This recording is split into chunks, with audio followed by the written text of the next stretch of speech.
नमस्कार, आदाब, सत श्री अकाल। स्वागत है आपका आपके चैनल जेके लाइव्स रॉक में। आज मैं यूं ही बैठी हुई थी और मुझे लगा कि आप लोगों के लिए एक वीडियो बनाई जाए। तो एक्चुअली आप लोगों में से जो लोग भी नए हैं इस चैनल पर, आप लोग मेरी वीडियो अगर पहली बार देख रहे हैं तो मैंने इस चैनल पे अंडमान निकोबार से रिलेटेड, टूरिज़्म से रिलेटेड बहुत सारे वीडियोस बनाए हैं, तो प्लीज़ उन्हें चेक करिएगा। और अगर आप अंडमान आने का प्लान कर रहे हैं तो ये वीडियो तो आपके लिए बिल्कुल बहुत ही ज़रूरी वीडियो है। अगर आपने इस वीडियो को फास्ट फॉरवर्ड करके या स्किप करके देख लिया तो आप बिल्कुल भी समझ नहीं पाएंगे कि मैं क्या चीज़ें कह रही हूँ और आप मिस कर देंगे। तो आज की वीडियो में हम बात करने वाले हैं कि आप अगर 5 डेज़ और 4 नाइट्स का या 5 नाइट्स का प्लान बनाते हैं अंडमान निकोबार आने का, तो आप किस तरह से प्लान बना सकते हैं। क्या आपको एक टूरिस्ट गाइड की सच में ज़रूरत है या आप खुद ही मैनेज कर सकते हैं। तो इन सभी क्वेश्चंस के आंसर्स मैं आपको देने वाली हूँ। आजकल क्या सिचुएशंस है, किन बातों का आपको ध्यान रखना है। वीडियो थोड़ी लंबी हो सकती है पर मैं डिटेल्ड आपको सब कुछ बताने वाली हूँ। और जो लोग मेरे चैनल पे नए हैं तो उनको मैं बता दूँ, मैं अंडमान निकोबार में ही रहती हूँ, तो मैं जो आपको जो इन्फॉर्मेशन प्रोवाइड कर रही हूँ बिल्कुल ऑथेंटिक इन्फॉर्मेशन प्रोवाइड कर रही हूँ। तो चलिए शुरू करते हैं हमारी आज की वीडियो।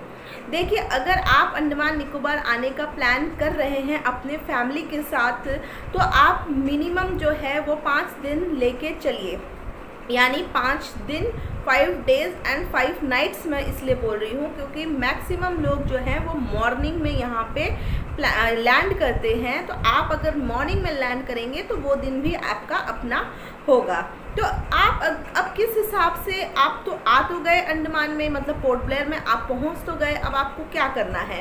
आने से पहले क्या करना है वो मैं आपको पहले वाली वीडियोस में बता चुकी हूँ कि क्या न्यू रेगुलेशंस आए हैं, क्या न्यू अपडेट्स आए हैं। अगर आपने वो चेक नहीं की है तो डिस्क्रिप्शन बॉक्स में मैंने वो लिंक दिया हुआ है कि क्या न्यू अपडेट्स आए हुए हैं। तो अब आप वहाँ आ गए हैं। अब फर्स्ट डे आपका जो डे 1 है, अब आप क्या करेंगे। अगर आप यहाँ पे आ चुके हैं और आपको टैक्सी लेनी है या ऑटो लेना है तो आपको एक जगह से दूसरी जगह जाने के लिए 250 रुपया यहाँ पे लगता है, एक पॉइंट से दूसरे पॉइंट तक जाने के लिए टैक्सी से। ऑटो से आपको कम भी लग सकता है। तो टैक्सी का 250 रुपीज़ रेट है, नॉर्मल टैक्सी का। आप थोड़ी बड़ी गाड़ी लेंगे तो 300 रुपीज़ रेट है एक पॉइंट से दूसरे पॉइंट। यानी आप एयरपोर्ट से अगर होटल जाते हैं अपने तो आपको 300 रुपीज़ पे करने पड़ सकते हैं या 250 रुपीज़ पे करने पड़ सकते हैं। एक और चीज़ का आपको ध्यान रखना है, क्योंकि अगर आप ट्रॉपिकल क्लाइमेट से नहीं हैं तो आप जब अंडमान आएंगे तो आपको थोड़ी सी अलग तरह की वेदर का महसूस होगा। मतलब आपको गर्मी सी लगेगी या बारिश सी लगेगी। और जो छोटे बच्चे होते हैं, स्पेशली जो न्यू बॉर्न बेबीज़, इन्फेंट्स जो होते हैं, 2 साल से जो कम बच्चे होते हैं या जो बुज़ुर्ग होते हैं, तो उनको ये क्लाइमेट जल्दी सूट नहीं करता। तो आते आते सुबह सुबह आप बीच पर या सी के किनारे मत जाइए, क्योंकि वो आपके बेबी के लिए या आपके ओल्ड एज पेरेंट्स के लिए सही नहीं हो सकता है। आए तो अपने साथ सारी मेडिकेशंस भी लेकर आए। मतलब जो बच्चों की मेडिसिन्स होती है नॉर्मल की, अगर फीवर वगैरह छोटा बहुत आ जाए बच्चे को तो फीवर की, खांसी की दवाई आप लेके आएँ, अपने ओल्ड एज पेरेंट्स की दवाई लेके आएँ। यहाँ दवाइयाँ मिल जाती है, पर प्रॉब्लम ये है कि जैसा कि पूरे भारत में जो है कोविड का बहुत बड़ा कहर हो चुका है, तो यहाँ भी 10 बजे से लेकर 5 बजे तक सब कुछ बंद रहता है। वैसे भी यहाँ पे 8 बजे दुकानें बंद हो जाती है, तो इस बात का आप ध्यान रखिएगा। चलिए, हम बात कर रहे थे डे 1 की। मैं इसलिए कह रही हूँ कि अगर आप स्किप करके वीडियो को देखेंगे तो आप बिल्कुल भी नहीं समझ पाएंगे कि आपको क्या करना है। डे 1 पहुंचने पर सुबह में, मॉर्निंग में अगर आप पहुंच जाते हैं, होटल में जाइए, चेक इन करिए, थोड़ा सा रेस्ट करिए और 11 साढ़े 11 के आसपास आप सेलुलर जेल, जो यहाँ का जो स्वाधीनता संग्राम का जो एक प्रतीक है, वहाँ जा सकते हैं। सेलुलर जेल आप सुबह में जा सकते हैं। उसकी टिकट आपको ऑनलाइन बुकिंग करनी पड़ेगी, क्योंकि टिकट अब काउंटर पे नहीं मिलती है, तो आपको खुद ऑनलाइन टिकट बुक करनी पड़ेगी। और यहाँ पे इंटरनेट चलता नहीं है, तो आप आने से पहले टिकट की बुकिंग कर लें तो बहुत अच्छा है। आपका एयरटेल का इंटरनेट चल जाएगा, BSNL का थोड़ा बहुत चल जाएगा, बाकी इंटरनेट नहीं चलते हैं यहाँ पर। तो आप इस चीज़ का ध्यान रखिए कि आप मेनलैंड के इंटरनेट स्पीड की तरह यहाँ के इंटरनेट स्पीड की जो है तुलना नहीं कर सकते हैं। तो आपने सुबह में फर्स्ट हाफ में सेलुलर जेल देख लिया। अगर आप अगले दिन हैवलॉक जाने का प्लान कर रहे हैं गवर्नमेंट बोर्ड से यानी गवर्नमेंट फेरी से, तो आपको फर्स्ट हाफ में ही जाकर अपने पूरे फैमिली का डिटेल्स जो है वो एक फॉर्म भरना है यहाँ के डिस्ट्रिक्ट कमिश्नर के ऑफिस पे जाकर। आप किसी भी टैक्सी वाले ऑटो वाले से पूछकर डिस्ट्रिक्ट कमिश्नर के ऑफिस चले जाइए, वहाँ पे आपको एक फॉर्म दिया जाएगा, आधार कार्ड नंबर वगैरह सब वहाँ पे भर के, कॉन्टैक्ट नंबर भर के आपको पोर्ट ब्लेयर से हैवलॉक अगर अगले दिन जाना है डेट लिख के आपको वो फॉर्म जमा करना पड़ेगा। वो लोग आपको शाम को एक मैसेज भेजेंगे जिसमें एक लिस्ट होगी, उस लिस्ट में अगर आपका नाम आता है तो आप अगले दिन हैवलॉक ट्रैवल कर सकते हैं गवर्नमेंट फेरी से। ये तो बात हुई गवर्नमेंट फेरी की। अगर आप अगले दिन प्राइवेट फेरी यानी कि मैक्रूज, आशीवन, ग्रीन ओशन से ट्रैवल करना चाहते हैं तो आप पहले ही अंडमान आने से पहले ही उनकी टिकट्स करा लीजिए, यानी कि आप पोर्ट ब्लेयर टू हैवलॉक, हैवलॉक टू नील की टिकट ऑनलाइन बुकिंग कर सकते हैं। इन सब की साइट है, मैक्रूज की साइट है, ग्रीन ओशन की साइट है, आप वहां जाके टिकट की बुकिंग कर सकते हैं। जो मैंने आपको बोला सेलुलर जेल जाने की टिकट, वो जो है यहाँ की इंडिया टूरिज्म नहीं, अंडमान टूरिज्म नाम की आप जब गूगल पे डालेंगे तो वहाँ आपको सेलुलर जेल के लाइट एंड साउंड की शो की टिकट्स, सेलुलर जेल जाने की टिकट और रॉस आइलैंड के लाइट एंड साउंड शो की टिकट्स वहाँ पे अवेलेबल दिखाएगी। अब लाइट एंड साउंड अलग अलग है। यहाँ जो लाइट एंड साउंड होता है अंडमान में, मतलब पोर्ट ब्लेयर में जो लाइट एंड साउंड होता है सेलुलर जेल का, वो शाम को होता है। लेकिन आप जो है शाम को अंदर में जो है घूमने का आप नहीं कर सकते हैं, मतलब आप अगर सुबह में जा रहे हैं तो सुबह में लाइट एंड साउंड शो नहीं होगा। तो ये थोड़ा सा प्रॉब्लमेटिक हो जाता है कि आप कैसे करेंगे। वो आपको बाहर निकाल देते हैं और फिर एंट्री करवाते हैं शाम को 5 बजे 4 बजे जब उनका लाइट एंड साउंड शो शुरू होता है। तो आपको 2 बार विजिट करना ही पड़ेगा। तो फर्स्ट हाफ में आप सेलुलर जेल एज इन पूरा अच्छे से घूम लीजिए, क्योंकि आपके पास टाइम रहेगा 11:30 से 12-1 बजे तक आप पूरा सेलुलर जेल घूम सकते हैं। आप आ गए अपने होटल, आपने अपना लंच किया, थोड़ा सा रेस्ट किया, अराउंड 3:30 बजे आप लोग जा सकते हैं कार्बाइन्स बीच, जो कि यहाँ का लोकल बीच है। वहाँ पे वाटर स्पोर्ट्स में आपको मिलेगा पैरासेलिंग, जेट स्की और ये स्पीड बोट।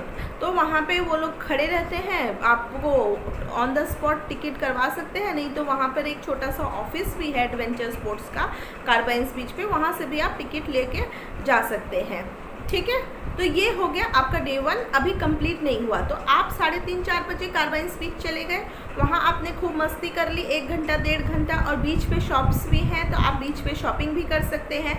अगर आप कुछ पर्ल्स का या शेल्स का ले रहे हैं तो बिल भी ले लीजिएगा उनसे, क्योंकि आपको एयरपोर्ट पे बिल की ज़रूरत पड़ेगी। देखिए आपको लग रहा होगा मैं बहुत ज़्यादा बोल रही हूँ, लेकिन बहुत ही मतलब माइन्यूट डिटेल्स भी मैं आपको बता रही हूँ। तो अब आप कार्बाइन्स बीच के बाद आपने लाइट एंड साउंड शो की अगर टिकट ली है सेलुलर जेल की ऑनलाइन, तो आप वहाँ से कार्बाइन्स बीच से सेलुलर जेल चले जाइए और वहाँ का लाइट एंड साउंड शो देख लीजिए। वहाँ का लाइट एंड साउंड ख़त्म हो जाएगा 6 या 7 बजे, फिर वापस होटल आइए, रेस्ट करिए, बच्चे के साथ रहिए, आराम से अच्छे से रेस्ट करिएगा, क्योंकि मॉर्निंग में आपको हेक्टिक होने वाला है। तो ये आपका डे 1 हो गया। रात को आपको अगर गवर्नमेंट फेरी से जाना है तो आपको एक लिस्ट मिलेगी, अगर आपका उसमें नाम है तो आपको सुबह 4 बजे जो टिकट काउंटर है वहाँ पर जाना पड़ेगा। सो मॉर्निंग में सुबह उठना है, इसलिए रात को जल्दी सो जाइएगा आप लोग। अब आप मॉर्निंग में सुबह 4 बजे टिकट काउंटर पे पहुंचेंगे। ये डे 2 है, आपको डे 2 हैवलॉक के नाम करना है। तो आप अगर प्राइवेट फेरी से जा रहे हैं तो आपको क्या लगेगा, RT-PCR टेस्ट लगेगा, और गवर्नमेंट फेरी से जा रहे हैं तो भी आपको RT-PCR टेस्ट लगेगा। लेकिन आजकल क्योंकि केसेस बहुत बढ़ गए हैं तो वो जेट्टी पर ही, जो कि हैडो में जेट्टी है, वहाँ से प्राइवेट बोट्स की बात मैं कह रही हूँ, तो वहाँ से आपको हैडो की जेट्टी पर ही आजकल ऑन द स्पॉट जो है वो टेस्ट करते हैं। तो 200 रुपया या 100 रुपया जो होता है आपका रैपिड एंटीजन टेस्ट करते हैं। उसमें अगर आप नेगेटिव आते हैं तो आप फेरीज बोर्ड कर सकते हैं। अदरवाइज़ अगर आप पॉजिटिव, खुदा ना खास्ता आप पॉजिटिव आए तो आपको इंस्टीट्यूशनल क्वारंटीन में भेजा जा सकता है। आप समझ रहे हैं, 7 डेज़ का इंस्टीट्यूशनल क्वारंटीन में भेजा जा सकता है। तो आप अपनी जो रिपोर्ट लेके आ रहे हैं वो बिल्कुल जेन्युइन रिपोर्ट आप लोग लेकर आइएगा, नहीं तो प्रॉब्लम हो सकती है। तो ये डे 2 आप जो है मॉर्निंग में या फिर जो आपके 6 बजे 7 बजे की जो भी आपकी फेरी होगी गवर्नमेंट प्राइवेट, आप उससे बोर्ड करके हैवलॉक पहुंच जाएंगे। हैवलॉक जाने में आपको 1.5 से 2 घंटा लगता है, इससे ज़्यादा नहीं लगता है। हैवलॉक उतरने के बाद वहाँ आप जाएंगे, वहाँ पे शायद वही 300, वहाँ पे आपको रेंट पर बाइक भी मिल जाती है। अगर आप बाइक चला सकते हैं तो रेंट पे बाइक भी मिलेगी, ऑटो भी मिलता है और गाड़ी भी मिलती है। थोड़ा सा रेट पोर्ट ब्लेयर से ज़्यादा होता है, टैक्सी, ऑटो और बाइक का रेट मुझे पता नहीं है। बाइक आप जब रेंट करेंगे तो उस हिसाब से पर डे का उनका कुछ रेट है, वो आप कर सकते हैं। हैवलॉक में आपका मोस्टली जो 2 चीज़ें बहुत फेमस है, राधानगर बीच और काला पत्थर बीच, वो आप एक ही दिन में कर सकते हैं। और मोस्टली लोग वहाँ पे क्लीन बीचेस के लिए जाते हैं, वाटर स्पोर्ट्स के लिए जाते हैं। तो वहाँ पे आप स्कूबा डाइविंग, स्नॉर्कलिंग और जो भी सी वॉकिंग अभी शुरू नहीं हुआ है, बाकी जितने भी स्पोर्ट्स हैं आप वो सब कर सकते हैं वहाँ पर। तो ये आपका डे 2 हैवलॉक। तो डे 2 में आप हैवलॉक में राधानगर बीच जाएंगे, काला पत्थर बीच जाएंगे, थोड़ा सा डिस्टेंस पे है दोनों। और फिर आप जो है बाइक भी रेंट कर सकते हैं, ऐसे भी घूम सकते हैं और वहाँ पे आपको नाइट स्पेंड आप कर सकते हैं। हैवलॉक में आपने नाइट स्पेंड कर ली तो नेक्स्ट डे जो है, अगर आपने प्राइवेट फेरी ली है तो आप ऑनलाइन बुकिंग जैसे मैंने कहा पहले से ही करके आइएगा। तो नेक्स्ट डे आप हैवलॉक से नील चले जाइए। और अगर आपने गवर्नमेंट फेरी की है तो मैं आपको बता दूं, आप पोर्ट ब्लेयर से सिर्फ हैवलॉक जाने तक की गवर्नमेंट फेरी की बुकिंग कर सकते हैं। आपको हैवलॉक से अगर नील जाना है तो आपको हैवलॉक से टिकट लेनी पड़ेगी डे 2। जो डे 2 आप हैवलॉक पहुंचेंगे और अगर आपको नेक्स्ट डे नील जाना है तो आपको वहां से नील की गवर्नमेंट फेरी की टिकट लेनी पड़ेगी। वो काउंटर वहीं पर जहां पर आप डिबोर्ड करेंगे वहीं पर काउंटर है पास में, और बहुत से लोग, छोटी सी जगह है, आपको बता देंगे। तो डे 3 आपको नील में गुजारना है। नील आइलैंड में जो है आपके 3-4 स्पॉट्स ये बीचेस हैं, भरतपुर, सीतापुर, लक्ष्मणपुर, ऐसे ही बीचेस हैं, तो वहाँ पे आप गुजार सकते हैं। डे 3 आपका नील हो गया और नील में आप नाइट स्पेंड करेंगे।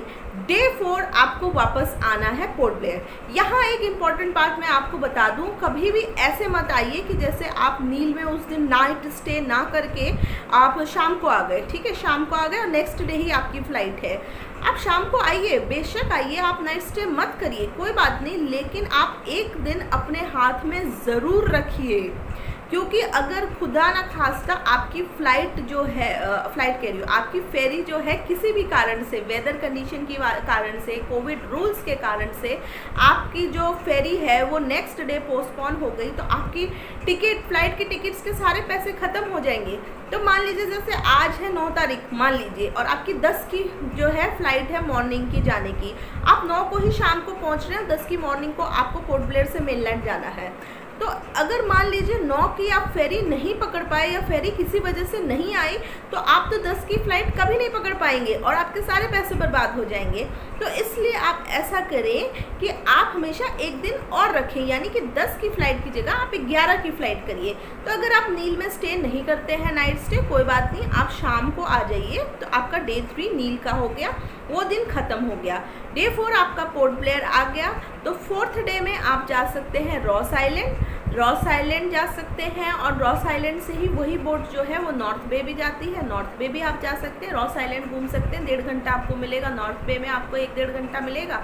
और अगर आप लाइट एंड साउंड देखना चाहते हैं तो आपको फिर से शाम को जाना पड़ेगा, नहीं तो आप शाम को रॉस आइलैंड जाएंगे तो आप पूरा अच्छी तरह से शायद नहीं घूम पाएंगे। तो ये थोड़ी प्रॉब्लम है, आपको 2-2 बार हर जगह जाना पड़ेगा, या तो 2 बार आप सेलुलर जेल जाइए, यहाँ 2 बार रॉस आइलैंड जाइए। 2 बार नहीं जाना चाहते तो रॉस आइलैंड ठीक से नहीं घूम पाएंगे, थोड़ा सा घूम लेंगे लेकिन इतना अच्छे से घूम नहीं पाएंगे। तो ये आपका रॉस आइलैंड। इसके अलावा अब अगर आपकी फ़्लाइट है तो आप फ़्लाइट पकड़ लीजिए, आप चले जाइए, ये आपके मेन पॉइंट्स हो गए। इसके अलावा भी अगर आपके पास एक दिन बचता है एक्स्ट्रा, आप पोर्ट ब्लेयर में गुजारना चाहते हैं, तो आप जा सकते हैं समुद्रिका, एंथ्रोपोलॉजिकल म्यूज़ियम, सागारिका शॉपिंग के लिए, और भी 2-3 जो म्यूज़ियम्स हैं यहाँ पे, वहाँ आप एक्सप्लोर कर सकते हैं। Gandhi park, Marina park, nature park. मैंने बहुत सारे वीडियोस बनाए हैं, आपने वीडियोस नहीं देखे अंडमान के तो प्लीज़ देखिएगा, मैं हर एक जगह को कवर करने की कोशिश करती हूँ। तो आप लोग यहाँ के लोकल कल्चर को एंजॉय करिएगा। और शॉपिंग के लिए मैंने आपको बताया बहुत सारे स्टोर्स हैं, सागारिका गवर्नमेंट एम्पोरियम है, यहाँ से आप शॉपिंग कर सकते हैं। तो बस मैं यही चाहती हूँ कि आप सब लोग स्वस्थ रहें, अच्छे से आप लोग अंडमान मेहमान आए, इंजॉय करें अपना। और अगर फिर भी आपके मन में कोई डाउट है तो मैं नेक्स्ट वीडियो में आपको क्लियर कर सकती हूँ। आप मुझे कमेंट्स में बताइए। वीडियो लंबी हो गई है तो यहीं पे मैं रोकना चाहूँगी। वीडियो अच्छी लगी, इन्फॉर्मेशन अच्छी लगी तो लाइक शेयर सब्सक्राइब ज़रूर करिएगा। Thank you so much.